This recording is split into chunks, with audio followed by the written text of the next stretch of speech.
नमस्कार, मैं हूं डॉक्टर मानस पांडे और आप सभी का स्वागत है UP academy for civil services या फिर कहे तो टॉपर्स कोड में। यूपी पीसीएस के प्रीलिम्स मेंस के लिए आपको कहीं भागने की जरूरत नहीं, वन स्टेप सॉल्यूशन है ये टॉपर्स कोड। इसके अलावा RO ARO BEO lower PCS या किसी भी स्टेट पीसीएस की आप तैयारी कर रहे हैं तो कहीं भागिए मत। रोज सुबह 9 बजे मैं आपको टारगेट देता हूं, एक हफ्ते का टारगेट होता है और आप ये विश्वास करिए कोई भी स्टेट पीसीएस हो, अगर आप इस हिसाब से तैयारी करेंगे, सिर्फ एक वजह होती है सिलेक्शन की, वो होती है कंसिस्टेंसी। बहुत टॉपर आदमी हो जाए उसका सिलेक्शन नहीं होता, एक एवरेज आदमी अगर रोज पढ़ रहा हो उसका आराम से सिलेक्शन हो सकता है। याद रखिएगा, आपको इस समय इस हफ्ते तैयार करना है मेडिवल हिस्ट्री। मेडिवल हिस्ट्री यानी मध्यकालीन भारत, और उसी का टारगेट मैं दे रहा हूं। तो आज आप सबसे पहले शुरू करेंगे मेडिवल हिस्ट्री के टारगेट्स को। तो सबसे पहला काम करिए कि मेडिवल हिस्ट्री के वीडियो की प्लेलिस्ट खोलिए। इसके लिए क्या करना पड़ेगा, कहीं मत जाइए, यूट्यूब पे जाइए, डालिए मानस पांडे यूट्यूब, और वो भी मानस पांडे सिर्फ डालिए और मेडिवल हिस्ट्री, मानस पांडे मेडिवल हिस्ट्री को ओपन करिए। आपको एक प्लेलिस्ट दिखेगी, उस प्लेलिस्ट में वीडियो नंबर 7, 8, 9, 10, 11, 12 और 13, इतनी वीडियो, ये आपके सामने 7 वीडियो दिख रही है। ये 7 वीडियो आज आपको पढ़नी है, एक एक वीडियो को ध्यान से देखिएगा। इसके पहले आपने चोल डायनेस्टी पढ़ा, आज आप उसके आगे पढ़ेंगे। वीडियो जो बनाई गई है वो इस हिसाब से मैंने बनाया है ताकि आपकी सतीश चंद्रा पूरी कवर हो सके। और ये भी बता दूं कि सतीश चंद्रा की नोट्स कहाँ पे है, तो सतीश चंद्रा की नोट्स आपको यहाँ पे मिल जाएगी। ये जो प्रीलिम्स वाली टेस्ट सीरीज है, इस प्रीलिम्स की टेस्ट सीरीज को उठाइएगा।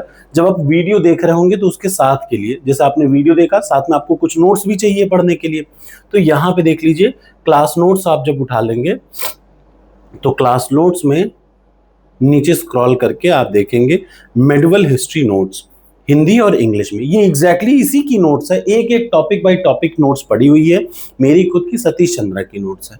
तो ये वीडियो आप सबसे पहले पढ़ें। उसके बाद तुरंत 30 साल का पीवाईक्यू खोलिए। पीवाईक्यू सामने आपके दिख रहा है, इसको ओपन करिए और आज प्रश्न नंबर 151 से प्रश्न नंबर 300 तक पढ़ेंगे मध्यकालीन भारत में। या फिर अगर आपके पास घटना चक्र हो ना, चुपचाप घटना चक्र उठाइए और 150 प्रश्न आज फिर पढ़िए मध्यकालीन भारत के। कल जहां तक 150 पढ़े थे, आज उसके आगे के 150 पढ़िए। ठीक, ये 2 काम, सबसे पहले वीडियो देख लीजिए, दूसरा काम 30 साल का पीवाईक्यू पढ़ लीजिए, और तीसरा जो सबसे जरूरी काम है वो क्या है, टेस्ट। एक सिंपल सा नियम समझिए, रोज आप जो टॉपिक पढ़ रहे हैं उसका वीडियो देखिए, तुरंत उसको फॉलो बाय नोट्स, तुरंत 30 साल का पीवाईक्यू और लास्ट में टेस्ट। 4 स्टेप में कोई भी सब्जेक्ट पढ़िए, 2 महीने में आपकी तैयारी हो जाएगी और आपका आराम से पीसीएस निकल जाएगा, चाहे कोई भी स्टेट पीसीएस हो। ठीक, ये तो है इसकी बात। इसके अलावा करंट अफेयर्स की बात करें तो करंट अफेयर्स में देख लीजिए, आपके सामने यहाँ नोट्स पड़ा हुआ है करंट अफेयर्स का। ये मैगजीन हिंदी इंग्लिश में है। अभी इसमें जब आप देखेंगे तो मई का है, जून का नहीं अपडेटेड है, मैं आज ही जून का अपडेट कर दूंगा। ठीक, जून का आपको करंट अफेयर्स मिल जाएगा आज ही के डेट में। तो आप उस करंट अफेयर्स के पीडीएफ को ओपन करिएगा, उसको आराम से पढ़िएगा। ठीक, इतना सा काम करना है प्रीलिम्स के लिए। अब बात आ जाती है मेंस के लिए।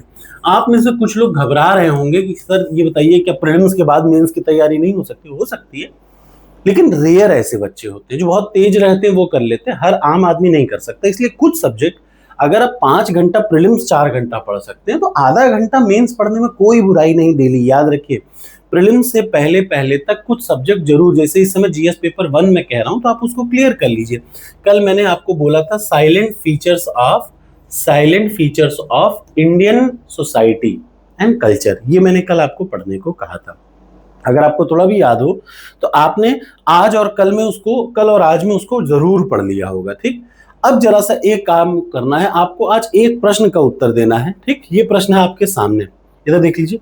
कृषि में जो मृदा प्रोफाइल होती है, ठीक, वो एक इंपॉर्टेंट भूमिका निभाती है, क्या आप इस बात से सहमत हैं? ध्यान से देख लीजिए, सॉइल की जो प्रोफाइल है, उसका किस टाइप का सॉइल है, क्या वो इंपॉर्टेंट भूमिका निभाती है एग्रीकल्चर में? अरे जैसे दोमट मिट्टी, कोई लाल मिट्टी, पीली मिट्टी, ये क्या भूमिका निभाती है एग्रीकल्चर में, ये बताइए। बड़े आसानी से, बड़ा अच्छा क्वेश्चन है, इसीलिए मैंने आपसे कहा, ये पिछली बार आ चुका है यूपी पीसीएस में। तो प्रश्न क्या है कि भारत में जो मिट्टियों का प्रकार है, जो मिट्टी की प्रोफाइल है, ठीक, वो क्या भूमिका निभाती है एग्रीकल्चर में? इसके लिए क्या करिए, गूगल पे जाइए, चैट जीपीटी पे इसको डालिए, अच्छे से पढ़िए। एग्रीकल्चर में मोबाइल की जो मृदा की जो प्रोफाइल है, वो बहुत इंपॉर्टेंट भूमिका निभाती है। ठीक, आप उसको ध्यान से पढ़िए, चैट जीपीटी आपको उत्तर देगा, अच्छे से पढ़िए, फिर बिना सोचे समझे लिख लीजिए। आपको प्रैक्टिस हो जाएगा और इस बात की भी तैयारी हो जाएगी कि सॉइल प्रोफाइल क्या होती है, कैसे काम करती है। होती है, ठीक। और टॉपिक वहां पे आज भर आप पढ़ेंगे silent features of Indian society and culture. Target accept हो तो कमेंट बॉक्स में लिख दीजिए यस। और जरा सा मुझे बताइए कि आपने कल का टारगेट पूरा किया, हाँ कि ना।